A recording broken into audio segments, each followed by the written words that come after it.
Hi, my name is Sipo Yi, and today I'll be presenting on Shopify's internationalization journey. This presentation will expose Shopify's rapid growth as a born global firm, its expansion strategy in terms of pace, scale, and scope, the innovations and resources that supported its success, as well as the challenges it faced. I will also analyze the push and pull factors that shape its globalizations before concluding with an outlook on its future opportunities and risks. On this slide, let me begin with a short introduction to Shopify. Shopify was founded in 2006 in Ottawa, Canada by Tobias Lütke, Daniel Widner, and Scott Legg. It started as a platform to sell snowboards online, but soon evolved into a subscription-based e-commerce solution. Today, Shopify supports millions of merchants across more than 175 countries, helping them manage online payments, logistics, and marketing. What makes Shopify particularly interesting is that from its early years, it demonstrated the characteristics of what we call a born global firm. These are firms that internationalize quickly rather than focusing only on their domestic markets. Shopify therefore provides a very strong case study for understanding international entrepreneurships in the digital economy. Now, let's move on to the venture profile.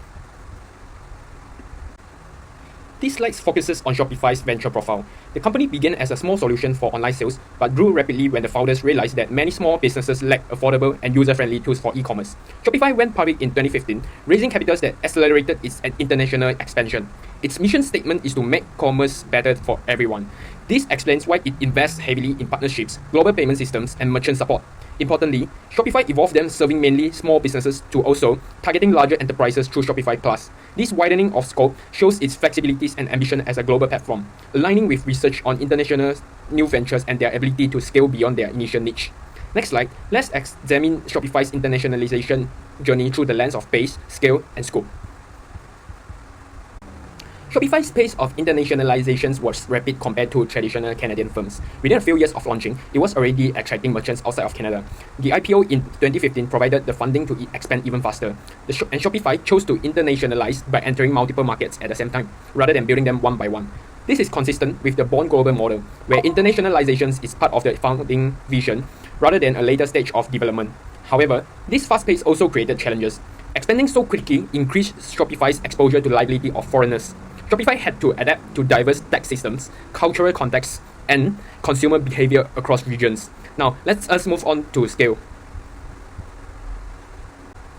Shopify today operates in more than 175 countries and has regional offices in North America, Europe, and Asia. Its partnerships with major players such as Stripe, PayPal, and Meta show how it built global networks to support its scale. Large scale, however, brings both benefits and risks. On the one hand, the bigger the platform, the stronger the network effects. On the other hand, scale increases exposure to compliance costs and regulatory complexity. Despite these risks, scale remains central to Shopify's business model. Additionally, scale requires ongoing investment in infrastructure and compliance. Next, we will discuss about scope of activity. In terms of scope, Shopify began with a single focus, e-commerce software, but it quickly expanded into related activities such as payments, logistics, post systems, and AI tools. This widening scope creates a complete ecosystem for merchants, giving them all-in-one solutions instead of a single product. From an academic perspective, this reflects the updated Uppsala model, which emphasizes that internationalization is not only about entering foreign markets, but also about building relationships and trust. Next slide, let us look at Shopify's innovations and capabilities. In addition, scope is not only about products, but also about distribution channels and customers' orientations, such as combining posts with online integrations and moving from SMEs to enterprise clients. One of the key reasons for Shopify's success is its continuous innovation. The company developed tools such as Shopify Payments, Shopify Capital, and Shopify Fulfillment Networks, which reduce barriers for small firms wanting to trade internationally. More recently, Shopify has introduced AI features like Shopify Magic to make cross-border e-commerce easier. Partnerships have also been critical. By collaborating with Stripe for payments, TikTok and Meta for marketing, and even Amazon for fulfillment integration, Shopify gained legitimacy in foreign markets. This reflects Johnson and Vance's arguments that internationalization depends on network positions and building trust-based relationships. Shopify also innovated in its organization model. It became a remote-first company, allowing it to recruit global talent. This supports Johnson and Vance's view that organization learning is central to international growth.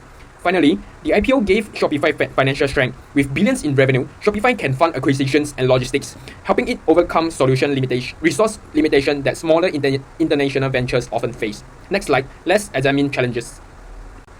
Despite its success, Shopify has faced major challenges. The first is its liability of foreigners. As explained by Zeki, for example, in Europe, Shopify must comply with GDPR data protection rules, while in Asia, countries such as India impose strict rules on payment processing. These create extra costs and risks compared to local firms. Shopify also struggles with the liability of outsidership, meaning it is not always part of local networks, competing against entrenched players like Lazada, Shopee, or Flipkart. Shopify often finds itself as an outsider that needs partnership to gain legitimacy. Another challenge is logistics. Compared to Amazon, Shopify's fulfillment network is still limited, showing how scale in digital services does not automatically equal scale in physical distribution. Finally, Shopify's rapid globalization causes internal strains. Managing different currencies, tax systems, and customer supports across time zones is a complex and highlights the risk of expanding too quickly. Now, let's analyze the push and pull factors. There were several push factors in Shopify's home market of Canada. First, factor conditions. Canada has a small population which limits the domestic market size. For a platform business model, this made it difficult to achieve economies of scale at home. Second, demand condition. Canadian SMEs were relatively limited in numbers compared to larger economies such as the United States. This pushed Shopify to seek new users abroad to strengthen its network effects. Third, supporting industries. Canada has strong digital infrastructure, but not the scale of retail ecosystems found in countries like the US or China. This motivated Shopify to expand internationally.